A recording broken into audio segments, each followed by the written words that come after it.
Hello again and welcome back to Kiss My A's. I'm Emma Cownley and this week we're going to talk about how you can freelance anywhere. Now, a lot of people dream of a freelance lifestyle. Oh, I'll just jet away on holiday and do a little bit of work by the pool, or nip to a coffee shop wherever I fancy and just work however I want. The reality of it is quite different. There are a ton of distractions. If you can get any work done anywhere, any good work done anywhere, you are one practiced mother lover.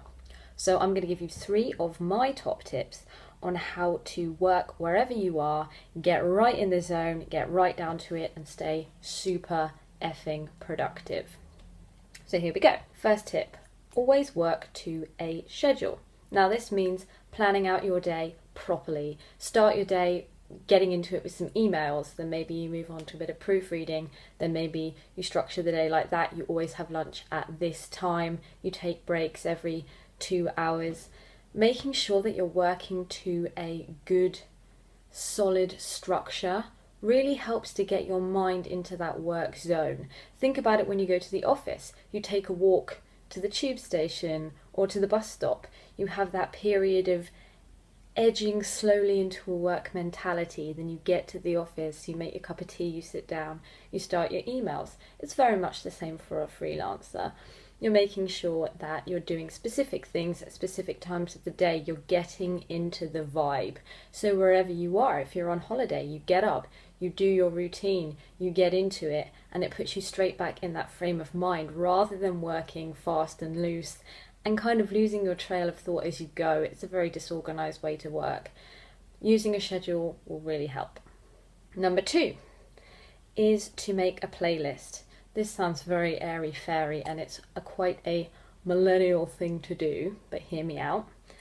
Whenever I'm writing, I like to be able to get into the zone very quickly. So I have a playlist of tunes that really get me pumped and focused. And whenever I hear those certain songs in that certain order, I'm right back in that place. Also, if you're working in public, having some really good noise cancelling earphones will really help, because the amount of idle chatter that you have to put up with in public is just not chill for working, you guys. It's just not a chill way to work. So block them all out, get your own tunes on, tunes that remind you of working, that remind you of focus, that keep you motivated and upbeat and help you just really get into the zone. You can work anywhere and you'll be right back in that place. The third thing is another kind of sensory type stimulant. As with the music, when you hear those things you make that association. The same can be true of taste and smell. So I could lose a lot of friends for admitting this, but I think that we know each other well enough that I can get intimate with you. I use an aromatherapy rollerball to help me focus. It's a mixture of smells that really invigorate my brain. As soon as I smell it, I'm in that mode again. I've trained myself to associate that smell with work. Whenever I smell it, I'm ready to go. So wherever I am, be it on holiday, be it the library, coffee shop, meeting room somewhere else, I could be in office with a client, have a little smell, and I'm ready to get working again. A couple of people I know also have that association with coffee. So they start the day with a big mug of coffee, and just the taste and the smell of coffee gets them in the mood to work. So it could be that that's your thing. I don't know. Aromatherapy is my thing.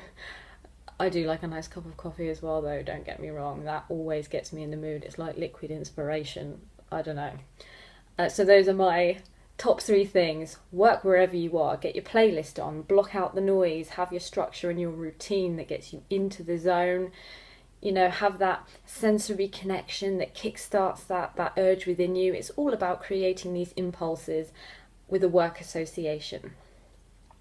A few bonus tips, because I do love my bonus tips in these videos, is if you are freelance and you work at home every day, aside from the obvious, which is try to get out as much as possible, you know, on lunch, take a little walk around the block, maybe get into a coffee shop once a week, I would always recommend Have a space in your house set aside for work. When you're in that space, you are working. When you're away from that space, you're not looking at emails, you're not thinking about work. It's like having your office. It gets you into that mode. If you start looking at emails wherever you are, answering emails and calls wherever you are, doing work wherever you are, even if it's the evening or you're in the bath or whatever, everywhere becomes the office. There is no switch off and on, and you will find it very difficult to get in the zone because, let's face it, if you live in the zone, you're dead to it. So again, with those sensory triggers, having a specific place and zone and desk is a great trigger. So there you go. That is how to freelance and work from anywhere and still be productive and not end up drinking 1,000 lattes and playing on Snapchat. I've been Emma Cownley and this has been Kiss My A's. If you have any questions you'd like to ask me for next week's episode, pop me a comment below or get in touch on Twitter at @EJCownley and I will answer your questions. Until next week, take care of yourself.